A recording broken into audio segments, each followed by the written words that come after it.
Hello and welcome to the channel. In this video we are going to have another topic about Jumptown, because of course Jumptown is happening during this holiday season. It's been a ton of fun over various places all over the Stanton system, and so I've decided to try a couple of new things this season to see if they would work or not. And so in this video I'm gonna try two things. I'm gonna try to have a respawn point that's gonna be at an outpost near Jumptown, something that I've never done before, and also we're gonna do some Jumptown with an MPUV cargo. And I'm going to be started here with, so I'm landing this Karak not too far from the Jumptown on Daymar. So this is going to be R-Corp Mining 141, which is a place that I really like. It's a really nice location on the plateau, and it's about 134 kilometers away from Jumptown, so it's just a few minutes with an MPUV cargo. Sure, it doesn't have any quantum travel, but that's okay. You can still get there relatively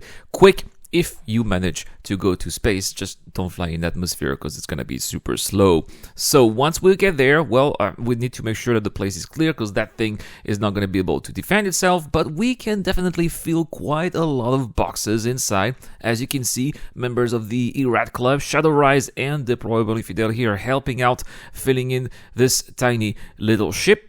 And we were able to put 49 boxes inside safely without having the ship to explode. And then what are we going to do? Well, obviously we cannot go back to serving station, so we will go back to R-Corp 141. Now, the reason why I go to R-Corp 141 and we use an outpost is because it has an armistice zone, and so nobody can come here and shoot the place. Sure, somebody can always guess that we are going there to fill in some boxes, and maybe they can ram the ship and eventually get some of the boxes from the wreckage. That's a possibility, but the chances are still low. People are still going to be coming and going from Seraphine or Grimex without necessarily stopping at some of the local outposts, or if they do, it's just going to be for refueling, but they're not really going to pay much attention to a Karak that's parked there. And so when we came back, well, we just transferred the boxes from the MPUV cargo all the way into the Karak, and that was basically it. But that was not over. We also had a second run with that MPUV cargo, and this time we thought that we were going to put more boxes inside. Unfortunately, I guess it's because of the friction that the boxes cause.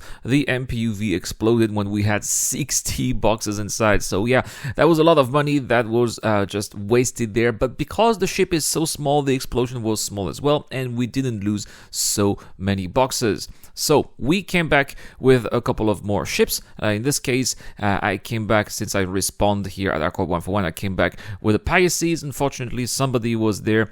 I don't know what they were trying to do. They just came here with an F8 to kill people, so it didn't work out so well. So we just waited until they eventually got bored, and we came back this time with a Corsair and brought the boxes home. And so here I really wanted to point out the usefulness of having a Karak or any ship that has a respawn point not too far from Jumptown, because it simply allows you to get back to the action really quickly. I would say that this is especially true if, for example, you were out there as ground support or air support. You can just store some armor and weapons here in the local inventory and get them back once you respawn inside the Karak. So that's really practical. Even if the Karak dies, it's still going to be in the local inventory, so you're not going to lose much there.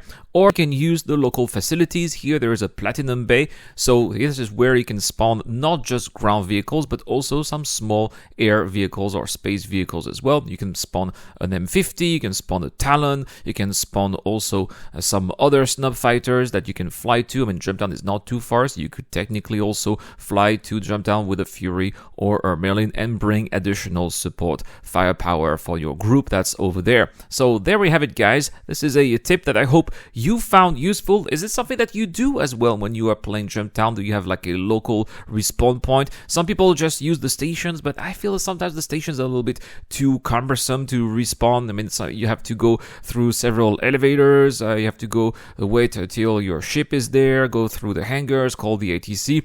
Whereas if you just spawn in there in a Karak, then all you have to do is just leave the ship and go to the local Platinum Bay, take off, and that's it. You're already on your way to Jumptown. And you know, very often time is a very important factor. It's sometimes a matter of life and death over there, and if you come quickly, you may have more time to bring additional support and perhaps save your friend from death. So there we have it.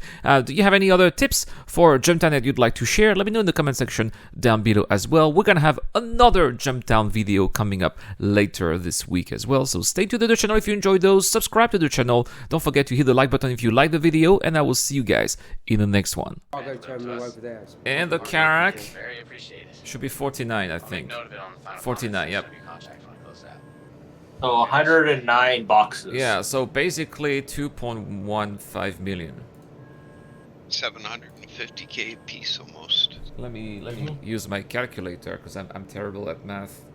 I wanted to say thanks for getting that contraband delivered. 700 and So, is very appreciated. wait a second. 28. I'll make note of it on the final comment section of your contract when it goes out. Divided by 3 makes, yeah, 700,000.